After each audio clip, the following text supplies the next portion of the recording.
नमस्कार, मेरा नाम सत्यम कुमार है और आप कोसी न्यूज़ से जुड़े हुए हैं और आप देख रहे हैं आज जैसे कि जनसुराज का जिला का बैठक हुआ कार्यालय में। क्या क्या कैसे कार्यक्रम हुआ, ज़रा बताएंगे? जी बिल्कुल।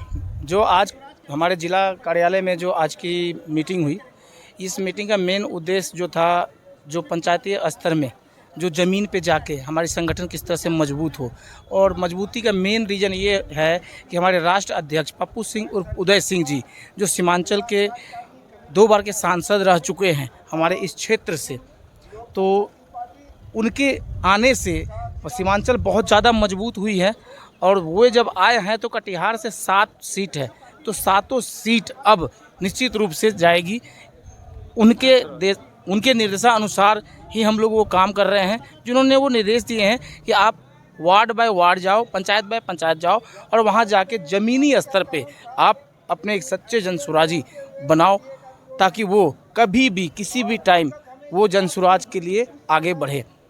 और जनसुराज, देखिए हमारे पास तो बहुत सारे राजनीतिक संगठन हैं, तो हम जनसुराज को क्यों चुने बताइए ज़रा। जी बिल्कुल, बहुत सटीक सवाल है आपका कि बहुत सारे दल हैं, तो बहुत सारे दल हैं जो आज तक कोई रोड, नाला, मंदिर, मस्जिद के लिए ही वोट मांगा, बट जनसुराज का विचारधारा जो है वो बच्चों की पढ़ाई को लेकर है, जो आज तक किसी दल ने इस मुद्दे को नहीं उठाया। और सबसे बड़ी बात है हमारे बिहार का पलायन। तो पलायन का जो है बच्चे को पढ़ाते हैं, हमारे जो ट्यूशन टीचर होते हैं आजकल, जो पढ़ाते हैं कि भाई 1 साल और अच्छे से पढ़ लो, आप PhD आपको मिल जाएगी।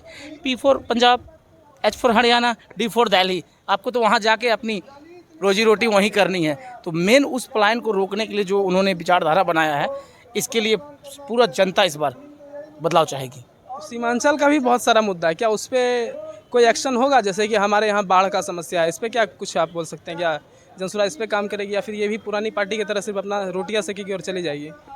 एक्चुअली ऐसा है कि प्रशांत किशोर जी एक न्यूज में बताए थे उन्होंने कि सीमांचल में जो बाढ़ की स्थिति है, जहाँ पे कटाव है, जो अभी नदी का कटाव होता है तो अभी तक बांध नहीं बनती है, उस पर विशेष ध्यान दिया जाएगा।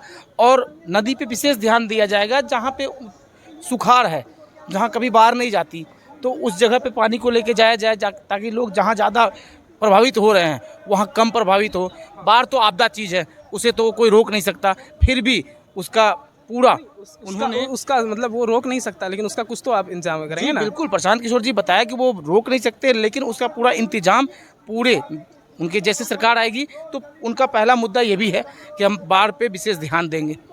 क्या ये जातिगत संगठन तो नहीं है, या फिर इसकी कोई विचारधारा? जैसे कि हर सारे संगठन के होती है, कोई लेफ्ट होते हैं, कोई राइट होते हैं, इसकी विचारधारा क्या, ये कौन से पंथ का है? एक्चुअली सबसे बड़ी बात है कि ये जाति के प्रति बिल्कुल नहीं है, ये जातिवाद करके ये चुनाव नहीं कर रही। बाकी सारे दल जो है जातिवाद करते ही हैं। बिना जातिवाद के बिहार में चुनाव लड़ना या चुनाव के संगठन को चलाना बड़ी मुश्किल होती है, बट जनसुराज एक ऐसा विचारधारा लेकर आया है जिसमें जाति की कुछ है ही नहीं। नाम बता दीजिए। मेरा शुभ नाम मिथुन सिंह DRS, मैं प्राणपुर विधानसभा 66 का प्रभारी हूँ। DRS, ये DRS क्या है? एक्चुअली ये DRS बहुत अच्छा सवाल पूछा आपने। ये सवाल पूछे हैं मुझसे, मैंने सबको जवाब दिया है। DRS का फुल फॉर्म है धर्म रक्षक सर्वे, सभी धर्मों का सम्मान करना और जहाँ तक हो उनका रक्षा करना। ये दाढ़ी वाढ़ी तिलक, इसके बारे में क्या कहेंगे आप? एक्चुअली मैं दाढ़ी रखने का और ये तिलक तो हमारा धर्म ही है, वो तो हम रखेंगे ही। और दाढ़ी रखने का जो है मेरा मेन है कि मैं साउथ का जो मूवी है उनके फैन है, बहुत फैन हूँ। अच्छा, थालापति के फैन है? किसके फैन है? मैं KGF के जो हैं। अच्छा, दिखने में भाई साहब देखने में वैसे ही लगते हैं। और ये अभी आगामी चुनाव है, इसमें क्या जनसुराज जो है कुछ अलग करेगी या फिर ये भी पुरानी पार्टियों की तरह जातिगत बातों में फंस के रह जाएगी? सबसे बड़ी बात है कि ये और पार्टियों से कुछ हटके करेगी, वो इसलिए कर रही है और लोग जुड़ भी रहे हैं। बिना पैसा दिए इनकी कहीं भी, प्रशांत जी का अगर उद्योग से अभी यात्रा चल रहा है, जब कहीं भी वो संबोधित करते हैं तो 5,000, 7,000, 10,000 की संख्या में पब्लिक जाती है बिना पैसे के। ये चीज़ बहुत ही इम्पोर्टेंट है आज के डेट में, 2025 के डेट में। बातों को ख़त्म करेंगे और परिचय दीजिए अपना, इधर देखिए। जी नमस्कार, आपके न्यूज़ के माध्यम से सभी जनता को मेरा प्रणाम, जोहार, सलाम। मैं मिथुन सिंह, प्राणपुर विधानसभा प्रभारी। और DRS के बारे में तो मैं बता ही चुका था। चलिए जी, जय हिंद, जय बिहार, जय जनसुराज। हाँ, बहुत बहुत धन्यवाद मिथुन जी। टेस्ट में बेस्ट गुप्ता फैमिली रेस्टोरेंट, हमारा पता है NH 31 कुर्सेला।